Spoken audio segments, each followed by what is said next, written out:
The Roswell Protocol. It began with a storm. The sky over the New Mexico desert was choked with clouds, flickering with lightning that danced along the horizon like veins of fire. In the town of Corona, just north of Roswell, rancher Mac Brazel listened from his porch as thunder rolled low and mean across the plains. His cattle were uneasy, shifting and lowing in the dark. Then came the flash. Not lightning, not fire. A pulse of blue light streaked across the sky, low and fast, trailing no smoke. It moved without sound for a breathless moment before a sudden concussion cracked the stillness. The animals scattered, windows rattled. Somewhere in the distance, a dull thud carried across the night, followed by a vibration that seemed to linger in the bones. At sunrise, Brazel rode out on horseback, following the trail of disturbance. What he found was unlike anything he had ever seen. The ground was gouged and scorched in a sweeping arc. Strange metal littered the brush, light as air and cold to the touch. It did not bend, it folded. No rivets, no bolts. And the markings, etched across one piece like hieroglyphs from a forgotten world, sent a chill through him. Brazel touched his hat, then turned for home. He would ride into Roswell that afternoon, the metal wrapped in a saddle blanket, tucked behind him like an offering he did not understand. Dr. Emil Krieger sat in the quiet of his Los Alamos apartment, the desert wind sighing softly through the open windows. His tea had gone cold. The morning newspaper lay folded beside his chair. Then the phone rang, a single ring, then silence. A coded message from someone on the inside. He retrieved the paper. The Roswell Daily Record, July 8th, 1947. The headline leapt from the page. RAAF captures flying saucer on ranch in Roswell region. Krieger read every word twice. The terminology was strange, the tone cautious, but the implication was clear. The United States Army had recovered something not of this world, and they had said so publicly. He sat back, mind stirring with calculations and memory. Could it be? Had someone finally breached the barrier of atmosphere and distance, or had something gone terribly wrong in the void between stars? But the following morning, a second edition arrived on his doorstep. This time, the headline was different. Army debunks flying disc as weather balloon. Krieger stared at it for a long time. No correction, no explanation, just quiet erasure. The words from the day before, gone as if they had never existed. He tapped the paper once, then folded it carefully.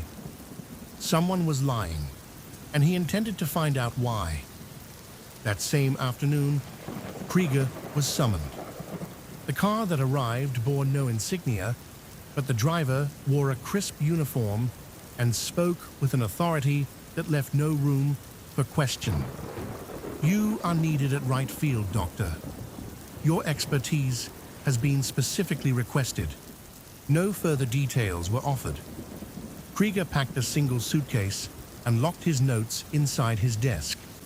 He had worked with classified propulsion programs during the war. He had seen things that never made it to public eyes. But this felt different. On the flight east, he sat in silence.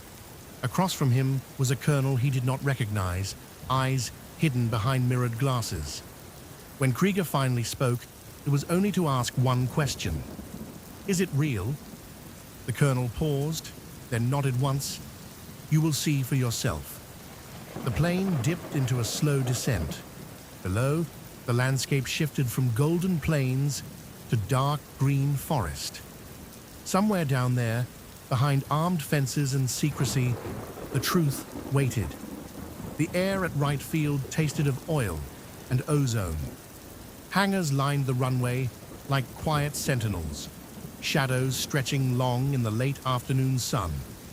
Dr. Emil Krieger stepped onto the tarmac, flanked by two silent escorts.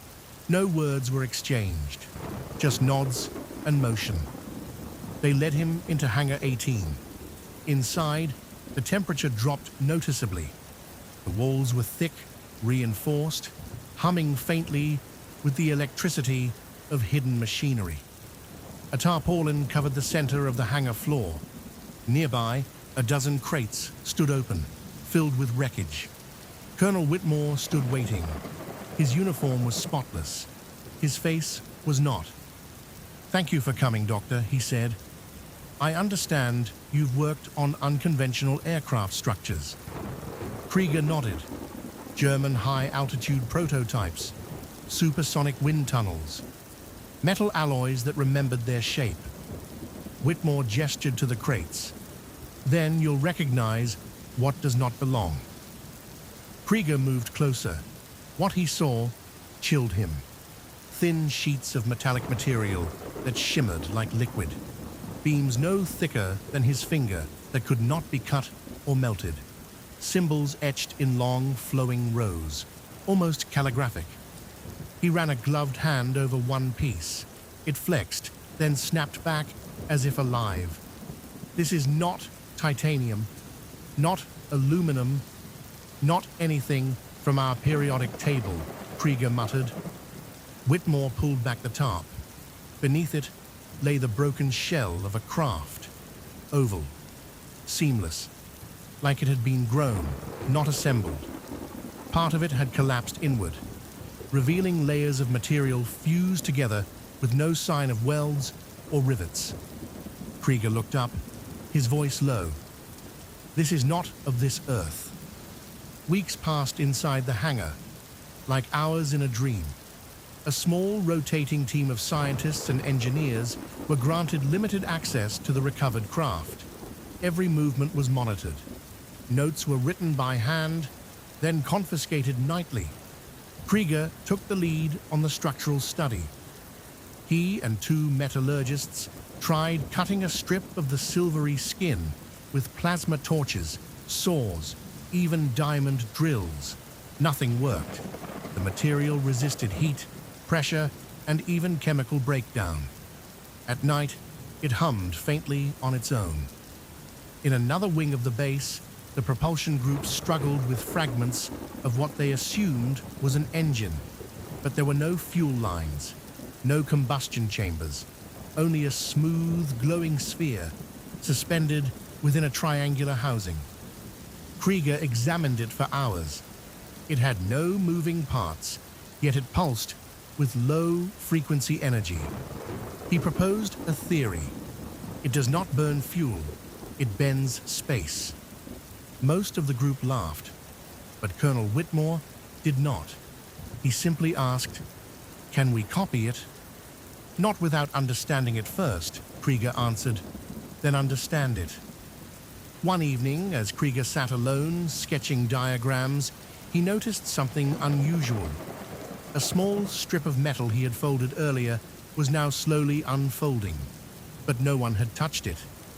It was responding to his proximity, or his thoughts. He stared into the dim light and whispered to the silent room, "You are not just a machine." In the farthest corner of the facility, guarded by two armed MPs, stood a door with no label. Inside, under low light and clinical silence, lay the bodies. 3 of them, each one around 4 feet tall, skin like worn parchment, heads disproportionately large, limbs long and thin, no visible wounds. They had died in the crash, that was certain, but how they had lived remained a mystery. Krieger was not supposed to be there, but Whitmore let him in anyway. "You should see the passengers," he said. "Might help with the design." The doctor approached the nearest figure. It did not look asleep. It looked resigned, as if it had known the outcome long before the fall. He leaned close, examining the eyes, large, dark, lidless. He looked to Whitmore. "Did anyone try to speak with them?" he asked. One lived for 2 days, and it never spoke, but it seemed to listen. To what? We don't know.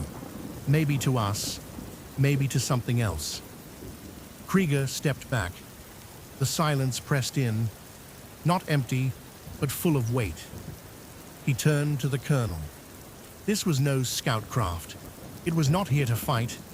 Then why come? Krieger shook his head. Perhaps to deliver something. The days bled into nights. Then, without warning, it was over. Orders came from Washington. The materials, the craft, the bodies, all were to be moved. Krieger was not told where, only that it was no longer Wright Field's concern. They came in the night. A convoy of trucks, heavily covered and sealed, rolled into the hangar like a silent procession. The craft was winched onto a special cradle. The bodies were placed into lead-lined crates. A whisper passed through the team. Fort Worth, then Andrews, then Nevada. Krieger watched from the edge of the hangar, arms folded, face unreadable.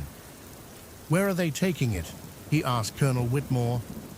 "Somewhere even quieter," the colonel replied. But the whisper grew louder in private circles of a remote testing site in the Nevada desert, a place no map acknowledged, Groom Lake, later known as Area 51. There, it was said, a new team would continue the work. Physicists, aeronautics experts, engineers from Lockheed and Northrop, working in windowless bunkers under code names and silence. Krieger was not invited. But before he left Wright Field, he walked once more to where the craft had rested. A long shadow still stretched across the floor, a trace of something unknowable.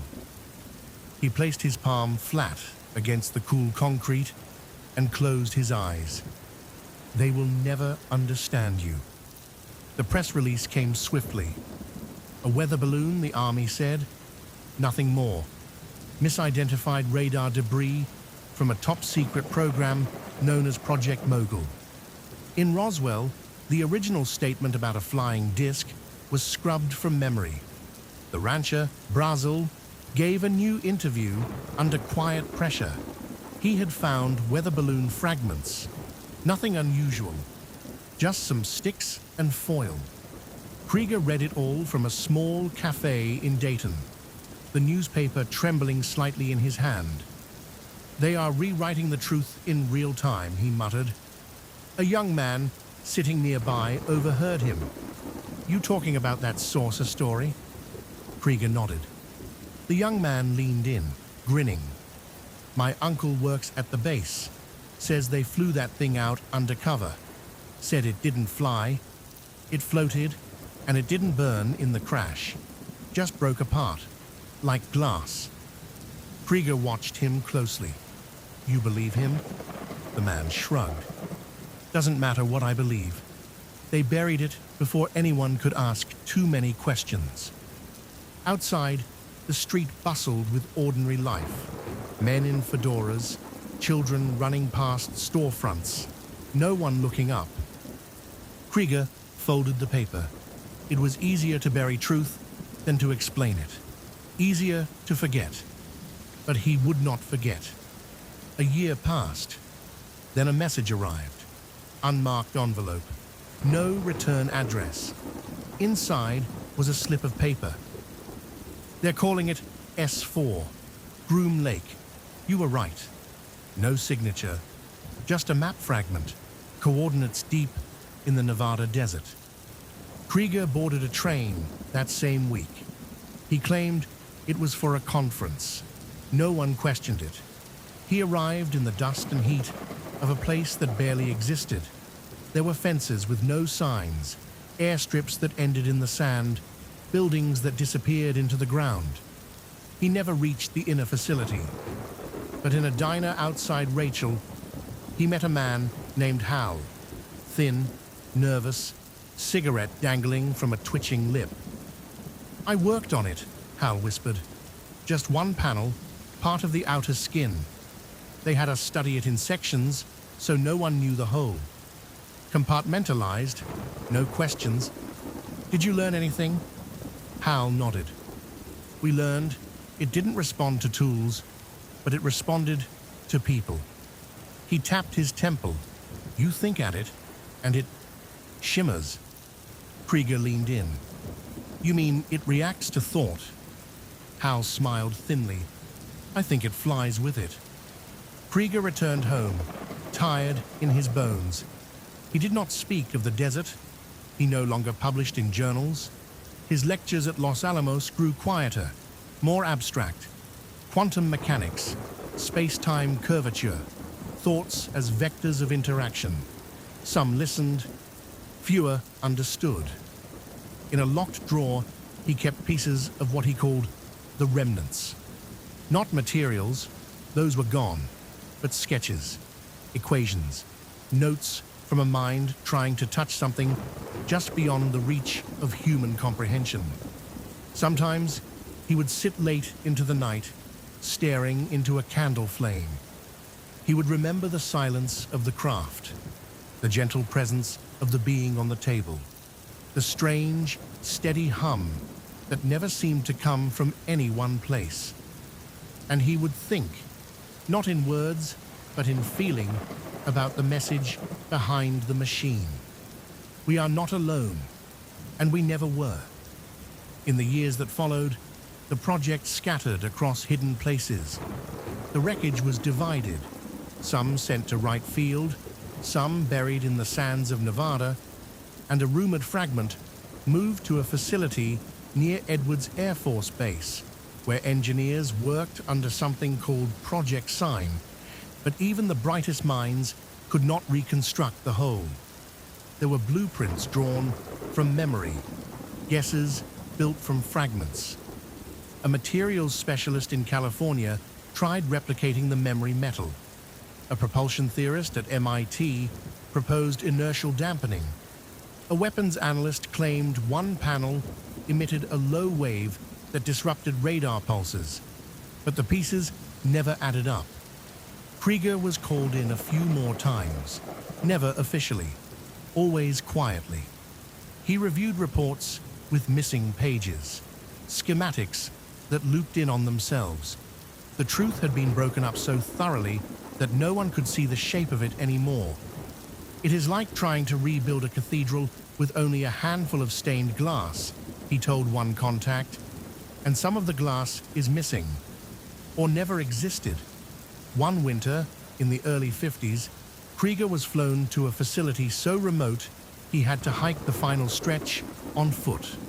There, deep in a mountain, a new project had formed. Blue Light, they called it.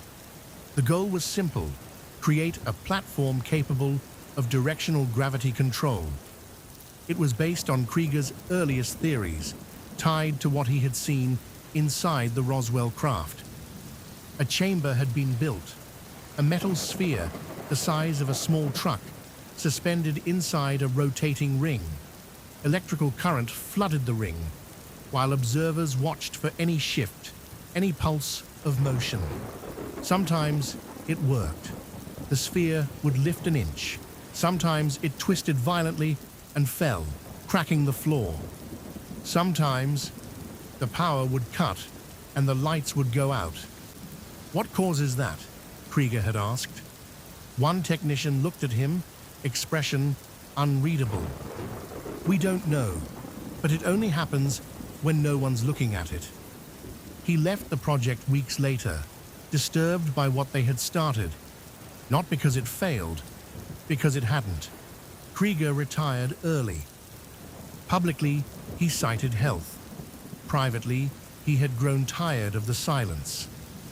He bought a small cabin in the Sangre de Cristo Mountains and lived alone, surrounded by pine and sky.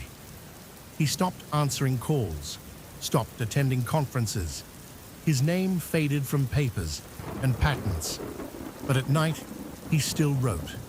He filled notebooks with strange sketches, repeated glyphs from the wreckage, questions that had no answers. Some pages were crossed out in thick strokes, others ended mid-thought.